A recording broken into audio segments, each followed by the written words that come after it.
What if I told you there were only two things that mattered when it comes to losing weight and keeping it off permanently? A lot of times the reason I see people come up short when it comes to weight loss, and the reason that they end up just plateauing, falling off the wagon, and gaining the weight back is because they're focused on too many things. There is literally just information overload, and they can't actually determine what's producing them results, so they get burnt out by their list of 15 things to do, and they end up back at square one, which is really silly because the entire point of losing weight is to keep it off. Nobody goes into it with the intention of eventually just gaining it back, or it would defeat the purpose. But so many people fall into this trap of focusing on all of the wrong things and too many things in general. So the point of this video is to narrow it down to just the two most important factors for you when it comes to actually getting the weight off and keeping it off permanently. If you don't know who I am, my name is Joe Joheim. I am the co-owner of DefaultKings.com. We are an online fitness coaching company that works specifically with Christian entrepreneurs, and we have helped almost 600 men at this point lose anywhere from 10 to 188 pounds. So when it comes to all things losing the weight and making sure it stays off, I tend to have a general idea of what I am talking about. And that's not me bragging, that's just me being honest with you, because we've done this for hundreds of people. So let's actually get into the content of the video. You may be familiar with this idea of the Pareto principle, which basically states that 80% of our results come from 20% of the inputs or actions that we are taking. So what this means on the flip side is 80% of what we're doing is only responsible for 20% of the results. There's a small minority of actions that you take that yield you the highest return on your invested time, money, resources, etc. So we need to boil it down to what are the most important things that we can do that produce the largest percentage of results for us when it comes to weight loss. The way that I refer to this small 20% of things that yields 80% of results is force multipliers. Now, I did not come up with this. This idea of force multipliers is in physics. You might have heard it in economics, but essentially, to keep it short and brief,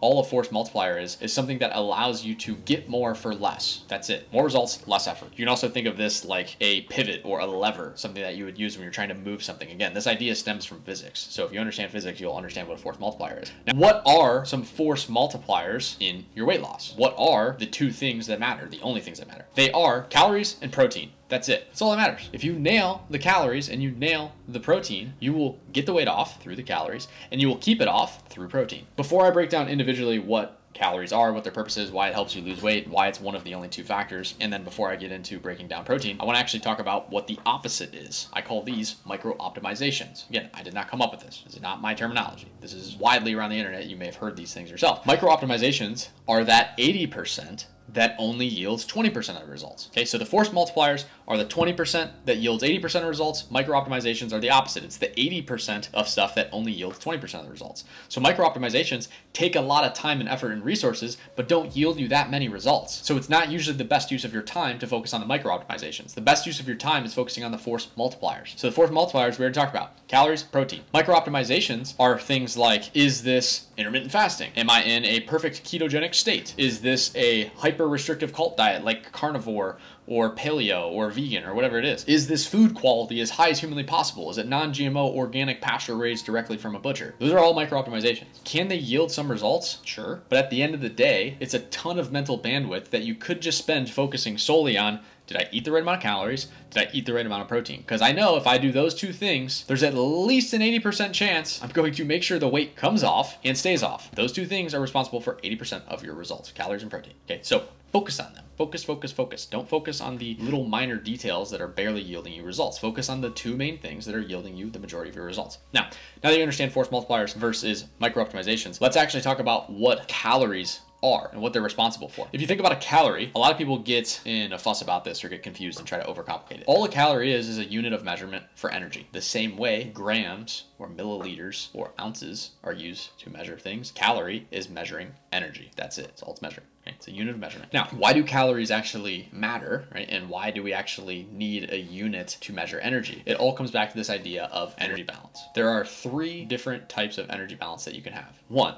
is you can be in a balanced state. Your energy balance can be equilibrium. This is when the calories you are consuming are equivalent to the calories that you are burning, otherwise known as maintenance, caloric maintenance calories, however people want to say it. When you are at a equilibrium with your calorie burn and your calorie intake, you will not gain weight or lose weight. You will maintain weight. Your weight will stay the same. Of course, there's minor fluctuations that happen in the day-to-day, right? You might gain anywhere from 2 to 4 pounds for no other reason than just fluid retention, and that's normal. But so long as your weight is staying in that like 2 to 4 pound range, you're at maintenance, right? You can reasonably assume that your calorie burn is equivalent to your calorie consumption. That's fine. The second state of energy balance is a positive energy balance. This is the one that gets you in trouble. This is the one that makes you overweight and overfat. A positive energy balance is when you are consuming more calories than you are burning. So if you're burning 2,000 calories a day, but you're consuming 2,500 a day, that means your net calories is plus 500. That plus 500 is what leads to weight gain. Now, how much? Well, we can assume, using science, that roughly 3,500 calories is 1 pound of fat. So you do the math. If you're 500 calories over 7 days in a row, that means you're 3,500 calories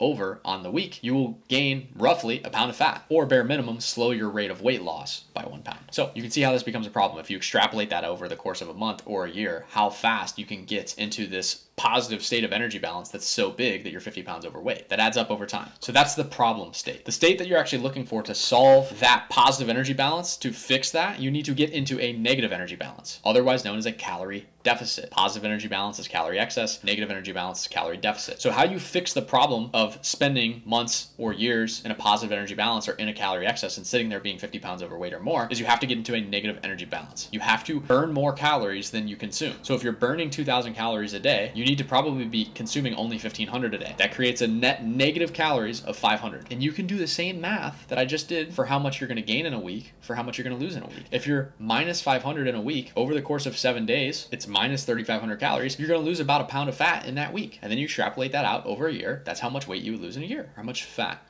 fat and weight are different, but that's a topic for a different video. So you can use that equation to figure out how rapidly you're going to lose the weight. But it first starts with actually just making sure that you're in a negative energy balance. It is all that matters for losing weight. Okay, so calories, the first one, is what actually makes you lose the weight. Proper protein is what allows you to actually keep the weight off. Okay, so for the first part of that equation, calories, again, we just need to get into a negative energy balance. And there's a lot of people that seem to deny the fact that energy balance is real and that calories in, calories out is truly how you lose weight. And my counter argument to anybody that tries to refute that is just stop eating for 30 days and tell me what happens. You're gonna lose weight. Obviously. This is the same reason why, if you've seen that show, I think it's called like Alone, where they send people out into the woods and they have to survive for a certain amount of days. There's people that go on there and lose 80 pounds. They don't have food, bro. All they have is plants and whatever it is that they find. They don't have anything of substance. They get into a negative energy balance. They get into a calorie deficit, so they lose a ton of weight, usually very rapidly. And I bet you if you did the math on how many calories they're consuming versus how many calories they're burning, and then you actually calculated that out over the time that they stayed in the woods, and you found what their total negative energy balance adds up to after adding it up for all of those days, find that total divided by 3,500, I bet you it would be roughly how much weight they lost, just like I showed you how to do and calculate here. So again, if you don't think that CECO, calories in, calories out, is real, just test the theory. Stop eating. See what happens. Guarantee you lose weight. You'll see weight loss after a few days, maybe after 1 day, right? So just test the theory. And sometimes when there's people on the internet, like Twitter and Instagram, things like that, that sell something that is around the idea of intuitive eating, where calories don't matter and like counting calories is unhealthy for you, they'll come to me with that and they'll be like, well, dude, the reason that they lost weight is because they got into a adaptogenic keto state, some crazy buzzword that they don't even understand, right? Adaptogenic ketosis or metabolic reset. They'll say all of these things magically happen, and I'm like, it's not any miracle work that's happening, bro. They just didn't eat food, so they lost weight. That's it. They didn't consume any calories. That is why the weight was lost. So it's not because of adaptogenic ketosis or metabolic resets or anything like that. It's as simple as they got into a massive negative energy balance, a calorie deficit, so they lost weight. That's it. That's all that happens. It's not rocket science. It's math, second grade math. Not even, it's like kindergarten. I don't know when you do addition and subtraction, but that's what it is. One idea here, before I move on to protein, that I want to cover that I have in my notes, is basically every diet is just a Trojan horse for a calorie deficit. So let me prove it to you. If you think about keto, what do? Well, you stop eating carbohydrates. Carbohydrates is an entire macronutrient group. There's 3 macronutrients: carbs, fats, proteins. Technically, there's a 4th, alcohol, ethyl, but we're not going to talk about it here. I just wanted to say that for the comment guys that try to refute me. If you eliminate an entire macronutrient group, do you not think that you will eat less total calories? It's very likely that you will. So when people lose weight on keto, they just got in a deficit. Intermittent fasting, another example, very common diet that people do. If you're only eating for 4 to 8 hours a day, do you not think that you will eat less total calories than you did when you were eating for 8 to 16 hours a day? day. It's very likely to assume that you ate less total calories just because you were fasting. So you get into a deficit, you lose weight. We go into something like vegan. All you can eat is plant-based food, which is traditionally low calorie. And then you also eliminate all of the animal-based options, which are typically higher calorie. So of course, if you go vegan, you lose weight. You ate less calories in all likelihood. I guarantee you, and I think at one point in time, I will actually literally just do a challenge to show people. I guarantee you I could either lose weight or gain weight doing any of these diets. I could probably lose it and gain it back no problem as long as my calories were where they needed to be. So all of these diets that claim to be like magic bullets and stuff, it's just a mechanism that gets you into a negative energy balance. That's it. That's all it is. Next time you hear somebody say like, hey, well, I did keto and I didn't track my calories and I lost weight, so it's not calories. Just because you didn't track it doesn't mean that it didn't work. It still was happening. Negative energy balance is a scientific principle that happens whether or not you track it. So just because you did keto and didn't track your calories, it doesn't mean that calorie deficit doesn't work. You just didn't even know that you were in one because you didn't track it. But what I can guarantee you is that if you ever lose weight or ever plan on losing weight, you have to be in a deficit. That is it. And if you ever find yourself in a situation where you're weighing yourself every single day and tracking calories and the number on the scale isn't going down, you're just not in a deficit. And how that happens is either your projected calorie total for how many you think you're burning every single day is off, or you're entering it in the tracking software wrong. You're putting in your whatever it is that you're eating and you're putting in the wrong serving size or something like that. So your calorie estimation is way off. And when you thought you were eating 1,800, you're actually eating 2,500. So the number on the scale is not going to lie. And the only way that you lose weight is with a deficit. So weigh yourself every single day. If the number on the scale is not going down, you're eating too much food or you're tracking wrong. Now, I've successfully beat a dead horse when it comes to calories. The only thing that matters for the actual weight loss is the calories. Now, moving on to the second part of this video, the second thing that matters to actually keep the weight off permanently, the sustainability side of this, is making sure you have proper protein intake. Protein is just comprised of amino acids, and its responsibility is to repair muscles and bones and tissues. We could obviously go a lot deeper there, but that's a rudimentary definition that serves the purpose of this video. Why does this matter for weight loss? Well, because, in my opinion, backed by hundreds of case studies and years of research and years of practice myself, not decades, you need to resistance train. You need to build muscle. What resistance training is, and for those of you who don't know, it's any sort of training where your muscles are experiencing resistance through the concentric and eccentric ranges of motion. Bicep curl. Concentric, eccentric when it's lengthening. If I put a dumbbell in this hand, there's now resistance on that range of motion. Both of them, concentrically and eccentrically, there's resistance. You can do this with dumbbells, you can do it with barbells, you can do it with bands, you can do it with your body weight. You can create resistance with all of these different mediums. But what resistance training does is it breaks down the muscle so that it can then be built back bigger and stronger. And protein is a big factor in doing this. So anytime you're losing weight, if you're not also resistance training, in my opinion, that's silly. You're just missing a layup. And I'll give you more on that in a second. But again, the protein's purpose and why it's so effective when paired with resistance training is because it helps you build more muscle. And that's important because muscle burns more calories at rest than fat does. So quite literally, by having more muscle mass on your frame, just sitting there existing, you are burning more calories than a guy that has less muscle mass than you. So this is really beneficial for the sustainability factor, because a lot of times I'll work with a guy that's say like 250 pounds and doesn't have much muscle mass. And so his daily calorie needs are like 2,000, that's how much he's burning a day. But as soon as he loses 50 pounds, you would think his daily calorie needs go down, but they actually go up because he also built muscle in the process. So now he's actually burning 2,500 calories a day. So he can quite literally just eat more food, which makes it more sustainable. And the reason that he put on enough muscle mass to have a daily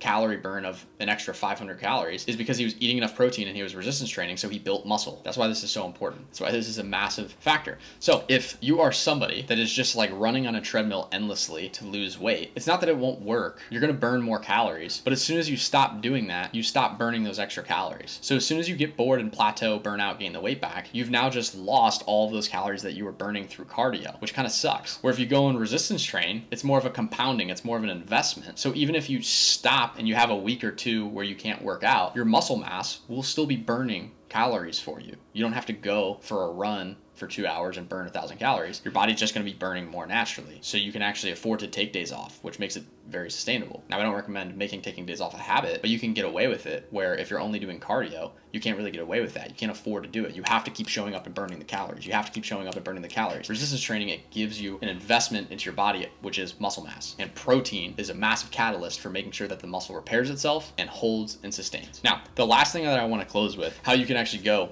and apply this for yourself. You know now that the only two things that matter for losing weight and keeping it off is making sure that you are in a negative energy balance, you're in a calorie deficit, and also that you're eating protein alongside of it. That way your resistance training and muscle building process doesn't go to waste. So only two things that matter: calories, protein. Next question that usually comes up is how much? How should I be eating? How do I figure this out? The answer for calories is going to be finding your basal metabolic rate. You can do this with any calorie calculator online. Just search online calorie calculator, put in your metrics, and it'll spit out a number that says BMR. It's your basal metabolic rate. Eat that number of calories every single day until you get to the weight that you want to be at. That's simple. Track using something like MyFitnessPal. Very easy. Don't overcomplicate it. Whatever it says your BMR is, eat that number. Don't confuse that with TDEE, total daily energy expenditure. It's a different number. It's more than BMR. Just do BMR, basal metabolic rate. Don't multiply it by the activity multiplier and then use your total daily energy expenditure and come back to me and be like, I did it and it didn't work. No, you didn't. Do basal metabolic rate. That's it. BMR. That's the number that you're looking for. Don't do any of the multipliers, nothing. BMR. That's your number. That's how many calories you eat every single day until you're at your goal body weight. That's it. How you determine how much protein you should be eating is based on your goal body weight. You should probably be eating somewhere around 0.8 grams of protein per pound of your goal body weight. So if you're 250 pounds and you want to be 200 pounds, do 200 times 0.8. That works out to 160 grams of protein a day. I hope my math is right. If not, my editor will fix this for me. 160 grams of protein a day. That's how much you eat. You have now determined your basal metabolic rate, which is your calorie total for the day, and you have now determined your protein intake for the day. What you should do is you should eat no more than your BMR in calories, and you should eat no less than whatever your protein floor is. So the game that you're playing is, how do I get, for example, 160 grams of protein while staying under my BMR? And that's the game that you play. And you play that game until you're at a healthy body weight. And then once you get to a healthy body weight, or your goal body weight, I should say, then you can increase your calorie count. Okay, but that's a whole idea for a separate video, which is weight maintenance. It's a whole different game. But for losing weight and actually making sure you keep it off, stay under your BMR in calories and stay above your protein goal for your protein intake. Okay, that's it. That's the game. That's all you need to do. Those are the only two things that matter when it comes to actually losing weight and making sure you keep it off permanently. I hope this helped you out. If it did, like, comment, subscribe, send it to a friend. That way they can actually also lose the weight and not be over fat. Hope you enjoyed.